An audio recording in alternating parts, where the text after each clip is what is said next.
The bigger concern is that the players aren't demonstrating in this system yet, in any of the 20 games that Ruben Amorim has had, apart from maybe Liverpool away, that there is an entertainment and a performance level to this system. So, look, they're going to have to be patient. The club, the players are going to have to be patient. Ruben Amorim's going to have to be patient. Everyone's going to have to be patient. But I would like to have seen the performance levels getting higher. That's the one thing under Erik ten Hag. You can't detach result from performance. You can win sometimes not playing badly, but it'll catch you out quite a lot if you continue to play at sort of an average level. And this is a very average level that United are performing at week in, week out. And that's why Crystal Palace are beating them amongst other clubs. And that's why Tottenham beat them today. Because you're asking basically for players to take individual moments.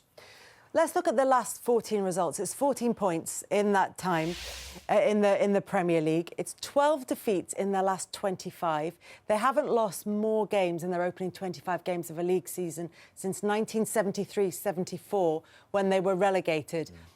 But these 14 that Ruben Amorim has taken charge of, the ones that he's responsible for, you talked about wanting to see improvement in performances under him. What have you seen that suggests that he's the right man to build Manchester United back? The best thing about it so far has been actually his press conferences, and I think even today after the game, the way in which he communicates his vision and his idea, and that he wants to succeed at Manchester United and he feels he'll get it right.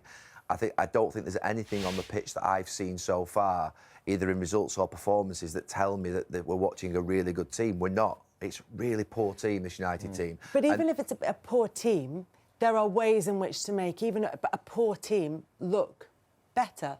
Are they there? He has died in a ditch in respect of when he said very early on, I'm not going to change my idea. So now he can't.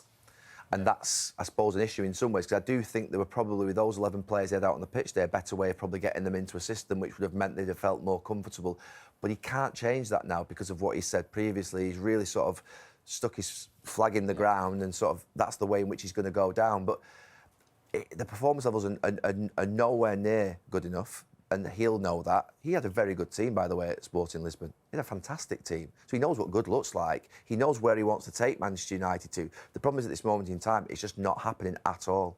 Jamie, have you seen anything on the pitch that suggests that Amorim can do this job of rebuilding Manchester United? No, not necessarily. But the reason why I would say that is because the players aren't good enough, Kelly.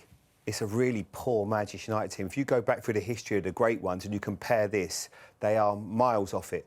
They need 7, 8 top players to change. So we all thought that Ten Hag hasn't got a clue, he just doesn't know what he's doing, everyone else is better than him. And I'm sure this manager probably thought that, because we've got big egos managers. He thought, I can come in there, I can change it. I know he didn't want to probably come in right now because he thought, I need a bit of time, because the pain is only going to get worse for a while. But I do believe, and it's going to be hard because we're going to have to keep saying the same things, they need a lot of time. They need to get rid of a lot of players. They need to bring in better players, because that isn't the nucleus of a squad that's going to be competing. When you look at the likes of Arsenal and Manchester City right now and Liverpool, they are miles ahead. They are not good enough. So it becomes very difficult to make a really good-looking team out of that. So, and I think he wants to change the culture. I think, obviously, Marcus Rashford leaving players like that, they need to go. If they're not going to be the sort of guys that are going to train well, conduct themselves the right way, be good role models about the place, they need to go. And too often, I think people at the club have ran that place and not let the manager have that control. But I think he feels like the first one that's going to get that control.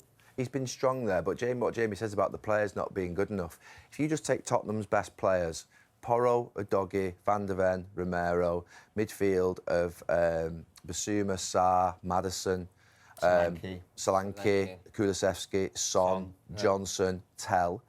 How many Manchester United players would get into that Tottenham team if everybody was fit? None. I think Bruno. I think you'd want to have Bruno in there. Maybe Ahmad, but to be honest with you, time. You've got Kulusevski or Ahmad, and I'll be honest with you, I think I'd be going probably Kulusevski. Yeah. So my point is, every single Tottenham player, probably barring one, if they were all available, is better than every single Manchester United player. And that's not being emotional, it's not ranting anymore. We've gone past that now. It's just really sad that that's where Manchester United are currently at. They haven't got the players. But that's recruitment. Is that the level that you thought those players were at, the Manchester United squad players were at, when they were signed? No. It's what happens to them when they get here. And we've seen players actually the other way, when they've left, actually start to thrive again.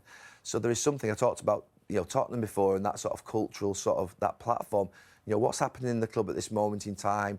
There's a lot of redundancies off the pitch. There is a lot of uncertainty. There is a lot of uncertainty on the pitch. They've had a manager be sacked this season already. It's not easy to perform in that environment. It's been the same for 10 years and it's still not changing at this moment in time.